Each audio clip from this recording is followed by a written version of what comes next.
검찰이 더불어민주당 이재명 대표를 습격한 60대 김모 씨에 대해 살인미수와 함께 공직선거법 위반 혐의로 추가해 정식 재판에 넘겼습니다.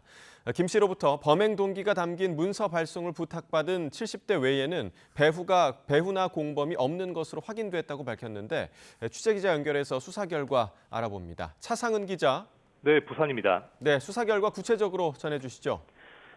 네, 부산지검 특별수사팀은 더불어민주당 이재명 대표를 습격한 60대 김모 씨를 살인미수와 공직선거법 위반 혐의로 정식 재판에 넘겼다고 조금 전 브리핑에서 밝혔습니다. 지난 10일 경찰로부터 사건을 넘겨받은 검찰은 김 씨의 가족과 지인, 범행 당시 이용한 차량의 운전자를 비롯해 최근에 전화통화를 한 사람 등 114명을 조사했습니다. 또 통신 기록과 계좌 거래 내역 등에 대한 조사도 진행했는데 조사 내용을 종합한 결과 범행을 방조한 70대 A씨 외에는 추가 공범이나 배후는 없는 거로 확인됐다고 설명했습니다. 앞서 경찰은 김 씨를 살인 미수 혐의로 송치했는데 검찰은 여기에 공직선거법 위반 혐의도 추가했습니다. 검찰은 김 씨의 범행이 22대 국회의원 선거에 영향을 미치려는 행위로 판단해 폭력에 의한 선거 자유의 방해를 처벌하는 공직선거법에 237조를 적용했습니다. 이에 따라 김 씨로부터 범행 계획을 듣고 범행 동기가 담긴 문서를 우편 발송한 70대에게도 살인미수 방조와 함께 공직선거법 위반 방조 혐의가 추가됐습니다.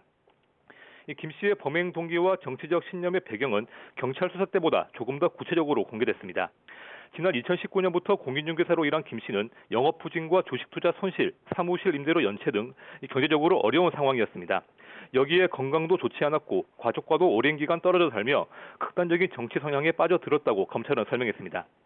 이런 상황에서 이재명 대표를 종북 세력을 주도하는 정치인으로 보고 적대감을 가졌고 이 대표를 살해하는 것만이 우리나라가 적화되는 것을 막기 위한 해결책이라는 신념을 지니게 됐다고 검찰은 밝혔습니다. 김 씨는 검찰 조사에서도 이재명 대표에게 사과하지 않았고 범행의 정당성을 주장한 것으로 드러났습니다. 김 씨는 범행에 앞서 사무실 근처에서 흉기로 목 부위를 찌르는 연습을 꾸준히 한 사실도 확인됐습니다. 그동안 김 씨의 당적과 신상에 관한 관심도 높았지만 이번 검찰 수사 결과 발표에서도 정당법 등을 이유로 공개되지 않았습니다. 지금까지 부산에서 YTN 차상입니다.